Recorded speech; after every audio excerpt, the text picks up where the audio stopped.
भवानी को ठगने के चक्कर में तो हम खुद ठगे गए। तुम फिक्र ना करो माँ, हम जल्द से जल्द कजरी को वापस ले आएंगे। फिर भवानी कजरी को साथ लेकर अपने घर की ओर चल पड़ा। आधी रात के करीब वो घर पहुँचे। सोमवती इस समय पुत्र को देखकर चकित रह गई। बेटा, तू इस समय कहाँ से आ रहा है और ये लड़की कौन है?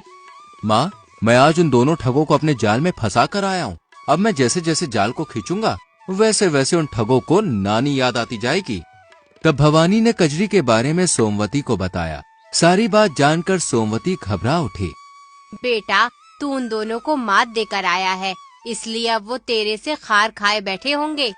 माँ, तेरे बेटे का कोई कुछ नहीं बिगाड़ सकता, तू बेकार में डर रही है। कजरी माँ बेटे की वार्तालाप चुपचाप सुन रही थी। सारी बात जानकर वो भवानी से बोली, मुझे दुख है कि मेरे भाइयों की वजह से तुम्हारे पिता की मृत्यु हुई। दोष तुम्हारा नहीं, मेरे भाइयों का है। मुझे तुमसे कोई शिकायत नहीं है। कजरी को भवानी के घर पर आए हुए 4 दिन बीत गए। इन 4 दिनों में उसने सोमवती को कुछ भी काम नहीं करने दिया। भगवान ऐसी मेहनती बेटी सबको दे। इस घर को ऐसी ही बहू की जरूरत थी। अगर कजरी इस घर की बहू बन जाए तो कैसा रहे। इधर रात को लालू राम और भोला राम बहुत बड़ी ठगी करके वापस लौटे। माँ, आज तो हमने बहुत तगड़ा हाथ मारा है, पूरे 10,000 रुपए हाथ लगे हैं। ये तो बहुत अच्छी खबर है। अब तुम दोनों कल जाकर भवानी को 500 रुपए देकर कजरी को वापस ले आओ। ठीक है माँ।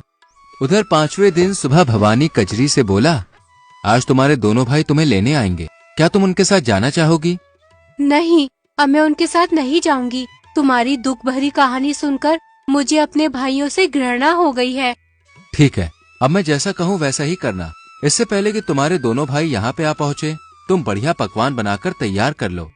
कजरी को ये निर्देश देकर भवानी सोमवती के पास पहुँचा और बोला, माँ, आज कजरी के दोनों भाई आने वाले हैं। आज देखना मैं उन्हें कैसे उल्लू बनाता हूँ। क्या करेगा तू भवानी? तब भवानी ने अपनी माँ को अपनी योजना बताई। मैं नहीं जानती थी कि तू इतना अक्लमंद है रे।